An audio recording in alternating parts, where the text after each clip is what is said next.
WXCO 98.9, Wausau's real news and great conversation. Here's your Daily News Roundup.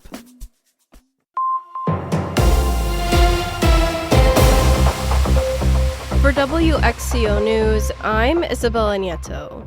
The field of Democratic candidates for Wisconsin governor includes former and current state officials, business leaders, and county executives, but one candidate fills a category all his own. Zachary Roper is the youngest candidate in the race. He's 22 years old and a student at Carthage College. He spoke with WXCO's Chad Holmes on Wednesday morning. Being young is an advantage because I'm focused on where Wisconsin needs to be, not just in this election, but in 2035 and 2040. Roper said he wants to increase the age 18 to 35 population in the state. He says they're the ones who build businesses, homes, and families.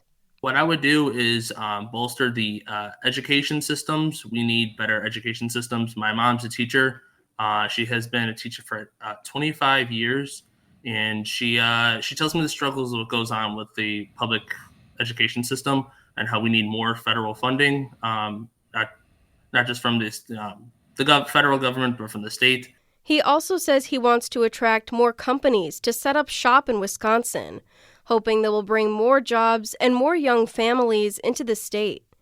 Roper also took aim at the state legislature, saying he wasn't happy with how the 2025-27 biennial budget turned out. We basically caved in and just allowed the Republicans to do what they want to do. He has some ideas on what would improve the legislature, including having one Republican and one Democratic majority chamber. It would allow for more people to see what they go back and forth on what the budget they wanted to see to be done. Roper faces a crowded field of Democrats in the August primary. Two of Wisconsin's biggest providers of gender-affirming care have stopped treatments for minors because of changes from the Trump administration. Savannah Tomei Olson has more. Last month, the Federal Department of Health and Human Services announced plans to block Medicaid and Medicare reimbursement to hospitals that offer gender-affirming treatments to kids. Pretty much all hospitals participate in Medicaid and Medicare, and a big chunk of their income comes from those programs via reimbursement. Without that money, some hospitals could be at risk of closing. Now, UW Health and Children's Wisconsin have stopped providing hormone and puberty-blocking treatments. Staff from UW Health say, quote, "We recognize the uncertainty faced by our impacted patients and families seeking this gender-affirming care and will continue to support their health and well-being," end quote. And a spokesperson for Children's Wisconsin told WPR they can't offer this care anymore because of, quote, "escalating legal and federal regulatory risk," end quote. These treatments are very rarely used, but advocates say when they are used, they save lives. Data published by the National Institutes of Health shows 82% of trans people have considered suicide and 40% have attempted it, making them more vulnerable to ending their lives. Lieutenant Governor Sarah Rodriguez is calling for Wisconsin lawmakers to pursue new laws restricting the operations of immigration and customs enforcement agents in the state. On Monday, Lieutenant Governor Rodriguez proposed new laws that would ban federal officers from making arrests in community spaces like schools and courthouses and prevent them from covering their faces during raids and require them to display their badges and wear body cameras. She also noted that those proposals are unlikely to come to fruition under the current Republican-controlled state legislature. The Wausau City Council on Tuesday voted to put a referendum on the spring ballot that will raise the tax levy by over $1 million. The referendum is aimed at saving 12 firefighter-paramedic positions. The positions are currently funded through a federal SAFER grant and pandemic-era ARPA funds, which will run out in December, creating a projected annual shortfall of around $1.4 million. If the referendum passes, taxpayers could pay around $30 more in property taxes. The council voted 9-2 in favor of putting the referendum on the ballot. The ballot question must be finalized by January 28th. The deadline to pay your property taxes is fast approaching. Payments must be postmarked by January 31st, but treasurers around the state are warning property owners not to wait. The U.S. Postal Service instituted a nationwide change as to when a postmark is affixed to incoming mail. They're not stamped when you drop them off at your local post office. Instead, they're postmarked at regional sorting centers, which could be days later.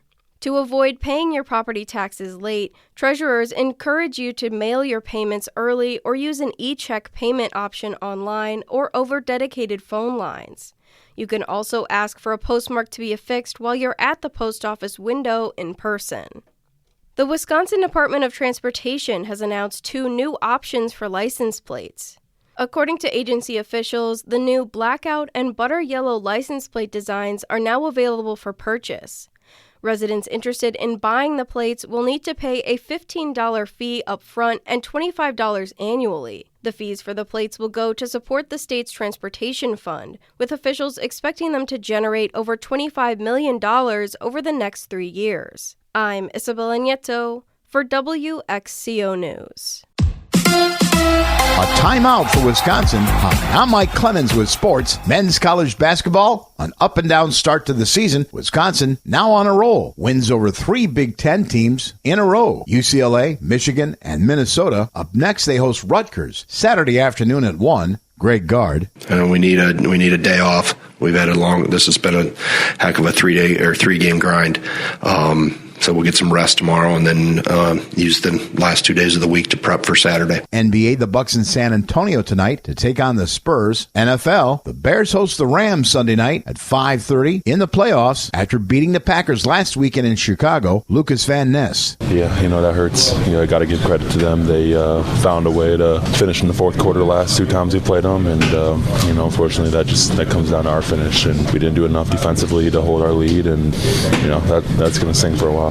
That's Packers defensive end Lucas Van Ness. With sports, I'm Mike Clemens. I'm meteorologist Brandon Bormans. Increasing clouds today with light snow developing later in the afternoon. High temperatures in the lower 20s. For tonight, light snow showers to continue. Temperatures rising into the mid-20s. More light snow on Friday. Total snow accumulations of 2 to 4 inches. That's your Wausau News Roundup from WXCO. Find more news anytime at WXCO.FM. Subscribe to this podcast on Spotify, Apple, or wherever you find your podcasts.